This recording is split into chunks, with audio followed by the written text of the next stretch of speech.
건강할 때는 좀처럼 깨닫지 못한 은혜를 사람이 몸에 병들고 또 몸이 아파 보면은 깨닫는 수가 많습니다. 이걸 가지고 치유의 축복이라고 말합니다. 또 우리가 생활이 형통하고 잘 나가던 때에는 미처 알지 못했던 감사를 사람이 궁핍해지고 곤고해하게 되면은 발견하게 되는 그런 경우도 많습니다. 그래서 우리가 교회에서는 역경 중의 은총이라 이런 귀한 말도 합니다. 오늘 성경 말씀에 보면은 지중해 연안에 높이 솟아있는 갈멜산에서 우상 숭배자들과의 그 기도의 응답의 대결로 큰 승리의 복을 가져왔던 선지자 엘리야는 호사다마라고 그런 좋은 일 뒤에 큰 환난과 시험을 당하게 됩니다.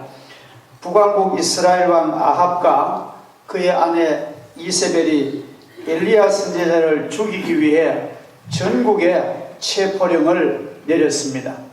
왜 그러냐 하면은 이세벨이 숭배하는 바알신을 섬기는 그 바알신의 제사장들을 엘리야가 죽였기 때문에 그 보복의 감정으로 엘리야를 죽이려고 체포하는 것입니다. 선한 일에 열심을 다바치 일하고 수고했는데도 아무런 반응이 없거나 도리어 그 반박만 심하게 나타나면은 사람은 그 심신의 피곤을 느끼게 됩니다. 이때 엘리야의 그 심정이 바로 그런 심정입니다. 그는 하나님을 위하여 얼마나 헌신적으로 마음을 다해서 복음을 전파했건만 점점 죄악은 더 강해지고 아합은 우상 숭배에 광분하고 있으며 과거의 아합은 하나님을 잘 믿던 왕이었습니다. 이스라엘 백성들의 반응 역시 아주 냉담했습니다. 그러니까 얼마나 엘리야의 마음이 답답하고 아팠겠습니까?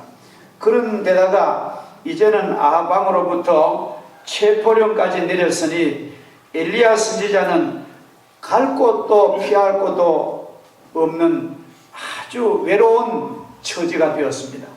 지쳐버린 엘리야는 남쪽 유대 땅으로 도망해 가서 부엘세바 광야에 도착한 후 광야의 한 로뎀나무 밑에 주저앉아 쓰러져 버리고 말았던 것이 오늘 성경의 내용입니다. 그리고 그는 그게 지쳐 쓰러져서 하나님 앞에 호소하기를 하나님 이제는 다 끝이 났습니다. 나는 선조들보다 더 나을 것이 없는 못난 내 삶이니까 하나님 내 목숨을 이제 그만 세상에서 거두어 주옵소서.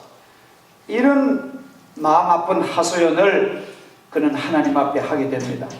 얼마나 고달프고 얼마나 그의 삶이 곤고한 부르짖음이며 얼마나 탈진한 주의 종의 눈물의 호소이겠습니까? 그러나 선지자 엘리야는 여기에서 그 지친 상태에서 지난날에 깨닫지 못하는 아주 중요한 그런 하나님의 은혜를 그는 발견하게 되는 것입니다. 자기 자신에 대한 하나님의 사랑을 그는 여기서 알게 됩니다. 배고프고 목도 타고 몸도 지치고 마음도 피곤해져서 로뎀나무 아래 쓰러진 채 잠이 든 엘리야에게 하나님께서는 그의 천사를 보내셔서 그를 어루만지십니다. 사람이 하나님 앞에 그 위로함을 받는다는 것은 놀라운 그런 복입니다. 엘리야 선지자는 하나님이 보내신 천사의 어루만짐을 받습니다. 이것은 하나님께서 내가 너를 사랑한다는 표시입니다. 우리가 부모에게 사랑의 쓰다듬을 받는 어린아이들은 얼마나 행복합니까? 주인에게 쓰다듬 받는 강아지까지 기뻐 뛰는 걸 우리 봅니다. 하물며 하나님이 보내신 거룩한 천사에게 하나님이 보내신 보혜사 성령께 어루만짐을 받은 엘리야의 감격이 얼마나 좋았겠습니까? 얼마나 기쁘고 위로가 되었겠습니까? 여기다 엘리야는 하나님의 음성까지 듣게 됩니다. 우리가 그 부모의 음성은 자녀에게 큰 기쁨입니다. 자녀들의 마음과 정서에 큰 힘이 됩니다. 든든한 아버지의 목소리를 듣는 아이는 신뢰감을 갖게 되며, 부드러운 여성의 엄마의 음성을 듣는 아이는 그 마음과 정서에 아주 안정감을 갖게 됩니다. 우리가 막 울던 아이가 엄마의 음성만 듣고도 울음을 딱 그치는 그런 순간을 우리는 잘 봅니다. 엘리야는 천사의 음성을 듣게 되었으니 얼마나 기쁘고 평안이 넘쳤겠습니까? 그 음성 내용이 또 중요합니다. 엘리야야, 일어나서 먹으라. 이런 아주 우리 주변에 아주 평범한 음성을 듣는 것입니다. 엘리야야, 일어나서 먹으라. 먹고 마신 가운데 기운을 차려서 호렙산 굴까지 가서 나를 만나라. 하나님의 세미한 음성이 엘리야에게 분명히 들렸습니다. 때는 3년 반 동안 가뭄이 계속되던 끝자락이요, 엘리야가 있는 곳은 사람이 전혀 없는 넓고 넓은 광야였습니다. 그 광야에서 음식을 구하기는 아주 어려운 형편이었음에도 불구하고 그의 머리맡에는 잘 숯불에 노릇노릇 구운 떡 한 덩어리와 아주 깨끗한 정한 물 한 병을 엘리야 머리밭에 갖다 놓고 하나님께서 일어나서 먹으라고 권면하십니다. 지난날에도 엘리야는 하나님께서 자기 자신을 사랑해 주신 것을 알았지만은 오늘 이 쓸쓸하고 외로운 인생길에서 희망이란 것은 완전히 끊어진 상태에서 하나님의 은혜를 받고 보니 다시금 마음에 큰 위로와 용기를 그는 가질 수가 있었던 것입니다. 사랑하신 여러분, 여러분 가운데도 혹시라도 나는 세상에서 살 힘이 없어, 아무리 봐도 내게는 희망이 없고 나는 하나님께마저 소외당하고 있으며 나의 기도는 하나님이 들어주시지 않는다고 원망하며 서운한 마음을 품었던 때가 있으신 분도 계실 것입니다. 그것은 크게 잘못된 생각입니다. 나에게 대한 주님의 크신 사랑을 깨닫지 못한 탓입니다. 주님은 여러분을 극진히 사랑하고 계십니다. 이제 그 사랑을 이 예배를 통하여, 이 말씀을 통하여 하나님의 은혜를 발견하시기를 주의 이름으로 축복합니다. 아멘. 자기에 대한 부모님의 사랑을 재확인하는 어린 자녀처럼 여러분은 하나님의 축복과 사랑을 여러분 삶에서 체험하는 그런 축복된 주인공 되기를 주의 이름으로 축복합니다. 아멘. 사람은 내 자신은 이제 끝이다, 나는 아무 쓸데없다고 생각할 때가 가장 위험한 순간입니다. 엘리야도 자기의 생명을 취하여 가기를 구하게 된 그 자신, 자기를 포기하는 사람들은 거의 이런 마음을 갖습니다. 나는 삶의 의욕도 없고 나는 아무 필요성도 없고 내 존재는 무가치하다, 그렇게 절감하는 그 순간 악한 잘못된 일을 스스로 저지르게 되는 것입니다. 자신의 삶의 의미를 상실한 엘리야에게 하나님은 아직도 너는 해야 할 소중한 사명이 남아있어, 하나님이 그렇게 엘리야를 권면합니다. 하세엘에게 기름을 부어 아람 왕이 되게 하고 예후에게 기름 부어 북왕국 이스라엘의 왕을 세우고 엘리사에게 기름을 부어 너의 후계자 선지자를 세워야 된다는 하나님의 그 사명의 목록을 엘리야에게 제시하십니다. 왕을 세우는 일은 이 나라 정치가 올바로 되기를 기도하라는 것입니다. 또 아람 왕을 세우는 것은 국제관계 일을 위해서도 기도하라는 것입니다. 또 엘리사를 세우는 것은 영적으로 할 일이 많다는 그런 하나님의 요청입니다. 그래서 우리들은 하나님과 세상을 위하여 필요한 내 삶임을 깨달을 때 나는 죽지 않고 살아서 그 아름다운 사명을 감당하는 귀한 삶이 될 줄 믿습니다. 이제 다 끝났습니다.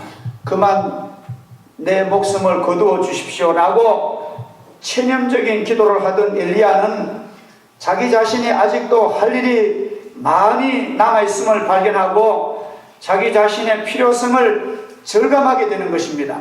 사실 인간에 있어서 가장 필요하고 중요한 발견은 자기 자신의 역할을 발견하는 것입니다. 이것은 그 인생의 성패가 좌우되는 것이기 때문입니다. 우리나라에 노인에 대한 그 선언서가 있어요. 여러분들도 아시는 분은 알겠지만도 노인들은, 나이 많은 노인들은 자부심을 가지라는 그 노인 선언의 내용입니다. 그 내용을 보면은 노인들 때문에 이 나라가 지탱해 왔으며 역사가 존속되었으며 가장 어려웠던 조국의 시기에 여러분들의 수고 때문에 나라가 이렇게 됐다. 그러니까 여러분들 노년에 자부심을 가지고 후배들을 위해서 기도하고 배려하고 노년의 시대를 보람있게 지나자는 그런 한국 노인 선언이 있습니다. 전 참 그 글이 아주 좋다고 봅니다. 우리가 집안에 부모님을 모시고 있는 자녀들은요, 아주 우리가 마음을 이 시간 좀 더 다시 한번 가다듬읍시다. 자녀들은 연세 많은 노 부모에게 적당한 일감을 분담시켜 드림으로써 그들로 하여금 가정에서 자신의 필요성을 알게 하는 것이 아주 공경하는 태도입니다. 부모님은 해드리는 식사나 하시고 그만 가만히 계십시오 하는 것은요, 아주 노인에 대한 아주 예의에 어긋난 일이랍니다. 거의 선진국들은 가보니까요, 노인들이 그렇게 이런 공원 같은 데 모여서 노는 게 별로 없어요. 거의 자기 집안에서 꽃도 기르고 심부름도 하시고, 또 제가 눈여겨본 것은요, 고속도로에 돈 받는 사람들은 거의 노인들이 돈 받더라고요. 톨게이트에서. 왜 그러냐 물어봤습니다. 그러니까 젊은 청년들이 앉아 돈 받는 게 너무 따분하잖느냐고. 노인들이 참 국가적으로 맡긴다. 그러니까 그분들이 굉장히 아주 자부심을 가지고 나도 국가사회에 봉사한다, 그런 마음으로 씩씩하게 일하는 걸 봤습니다.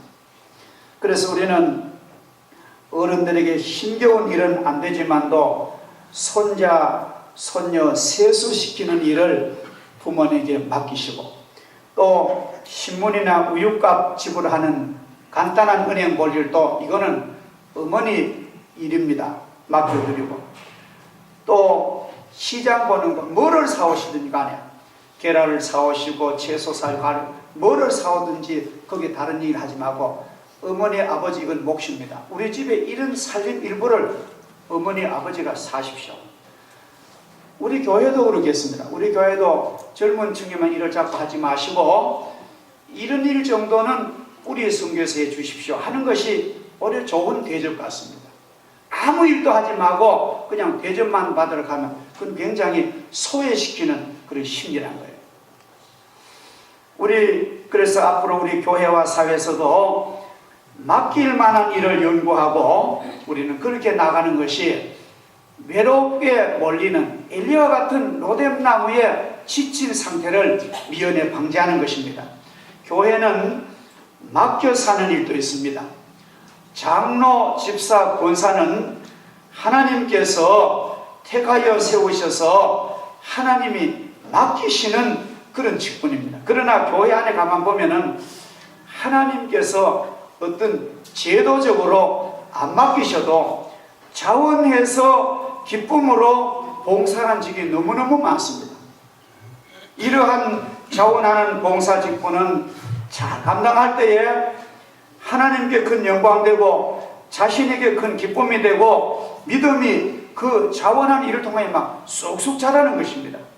그리스도인은 가정에서나 교회에서나 사회에서 자신의 필요성을 발견하고 그 사명을 감당할 때 인생이 즐겁고 살만한 것입니다. 그리고 희망적인 미래를 내다보라는 것입니다. 오늘 하나님께서는 엘리야에게 너 이렇게 지쳐 쓰러져서 너 스스로 죽기를 그렇게 하지 말고 너는 일어나서 먹고 마시고 너 앞으로 희망을 바라보라. 앞으로 미래를 바라보라. 하나님이 엘리야에게 이렇게 말씀하세요. 엘리야만뿐 아니라 우리 여러분 모두에게 하나님은 넌 미래의 희망을 가지고 일어나서 먹고 마시고 기운을 차려라. 하나님 그렇게 말씀하시는 줄 믿습니다. 절망보다 더 치명적인 것은 없습니다. 절망은 죽음에 이르는 병입니다. 엘리야 선지자는 깊은 실망에 빠졌습니다. 그 이유는 이것입니다. 우상 숭배를 배격하고 회개를 촉구했으나 아합왕은 점점 더 우상 숭배의 기승을 부리고 백성들의 경성을 요구했으나 반응이 전혀 없었으며 하나님의 선지자는 그이가 숙청을 당하고 나만 홀로 남았는데 나마저도 생명의 위기에 처한 형편입니다. 이렇게 되니까 엘리야만 지쳐 쓰러진 거예요. 이때 하나님은 절망하는 엘리야 선지자가 일어설 수 있는 희망을 하나님이 주신 것입니다. 그것은 상상도 못했던 것이며 정말 가슴에 터질 것 같은 기쁨의 소식입니다. 이스라엘 중에 바알신에게 무릎도 꿇지 않고 절도하지 않고 입맞추지 않은 성결한 종 7,000명을 내가 숨겨두었다고 하나님 알려줍니다. 엘리야는 생각하기를 하나님의 선지자들 다 죽고 자기 혼자 남았는데 나도 이제 죽을 지경입니다. 그렇게 생각했는데 하나님이 엘리야에게 그 정보를 알려주시기를 아직까지 우상에게 더럽히지 않는 성결한 주의 종이 7,000명이나 아직 남아있다. 하나님이 이런 정보를 주십니다. 자, 우리 오늘 그 19장 18절 한번 다 찾으셔서 같이 보겠습니다. 18절 시작. 그러나 내가 이스라엘 가운데 7,000명을 남기리니 다 바알에게 무릎을 꿇지 아니하고 다 바알에게 입맞추지 아니한 자니라. 이 사람들은요 아방의 궁궐 안에 아주 신실한 그 신하가 이 사람들 보호했습니다. 그러니까 원수의 가문에서 하나님의 일꾼이 있다는 것입니다. 누가 이러한 비밀의 은총이 준비되어 있으리라고 꿈엔들 상상했겠습니까? 엘리야의 가슴 속에 새 희망과 기쁨이 타오르기 시작합니다. 지금 현실을 보니 곳곳마다 우울해지고 마음 붙일 곳이 없는 기쁨을 잃은 현대 사회입니다. 정치적으로 보면 너무나 꽉 막혔고 사회적으로 봐도 답답하고 교육계를 보아도 너무 답답하고 안타까운 일들만 우리 사회에 도처에 보입니다. 그래서 어떤 사람들은 다 그만 실망하고 기회만 있으면 외국 가서 도피해 살려고 하는 사람들도 많이 있다는 거예요. 어떤 이들은 모든 일을 비관적으로 보면서 아주 우울증에 빠져서 우리나라 우울증 환자가 공식적으로 300만 명이라 합니다. 그러니까 드러나지 않는 우울증 환자가 얼마나 많겠어요. 자, 그러나 우리가 분명히 봅시다. 하나님께서는 우리 사회, 우리 시대를 이렇게 안 본다는 거예요. 하나님은 우리에게 소망적인 면을 보고 계신다는 것입니다. 하나님은 우울하지 않습니다. 아직까지도 이 땅에 진정한 애국자와 양심적인 백성과 공의로운 공직자들과 의로운 사람들과 신앙적으로 경건한 성도들이 엄청나게 많이 있음을 우리는 알아야 될 줄 믿습니다. 저는 좋은 사람이 훨씬 많다고 봅니다. 너무 쉽게 실망하지 마시고 낙심치 말고 포기하지 말고 하나님이 주신 소망의 끈을 잡으시기를 축복합니다. 이게 아주 소중합니다. 자기의 생명을 버리고 구명조끼를 학생에게 양보했던 그 박지연 그 승무원 같은 이런 분이 많다는 것입니다. 제자들을 그 너무너무 죄책감을 가지고 견딜 수 없어서 진도 뒷동산 가서 목을 매 죽은 교감스님 같은 그런 양심적인 교육자가 많다는 것입니다. 물론 비겁하고 안타까운 사람도 있지만도 우리는 이런 의로운 사람들이 이 땅에 많이 있다는 것입니다. 한번 보세요. 그 안산에 이 아이들 영정 체리났는데 다녀간 사람이 7만 명이 넘는다 그러거든요. 진심으로 눈물 흘리고. 그리고 지금 그 사고 현장에는 자원봉사자가 10,000명이 넘겨와가지고 옷 다 씻어주고 음식 다 갖다 주고 진심으로 위로하는, 자기 생업도 포기하고. 또 어떤 분은 안산의 택시 기사님은 아예 자기 돈벌이를 다 그만두고 목포에서부터 안산까지 자기 택시로 그 부모를 태워다 주는 그런 좋은 택시 기사도 있습니다. 이렇게 우리 국민들이 참으로 어진 백성입니다. 우리는 하나님을 경외하고 이웃을 사랑하는 우리 민족이기 때문에 이런 사고가 우발적으로 났습니다만도 하나님의 고통을 넘어서 더 좋은 영광의 조국을 주실 줄 믿고 우리는 심기일전하시기 바랍니다.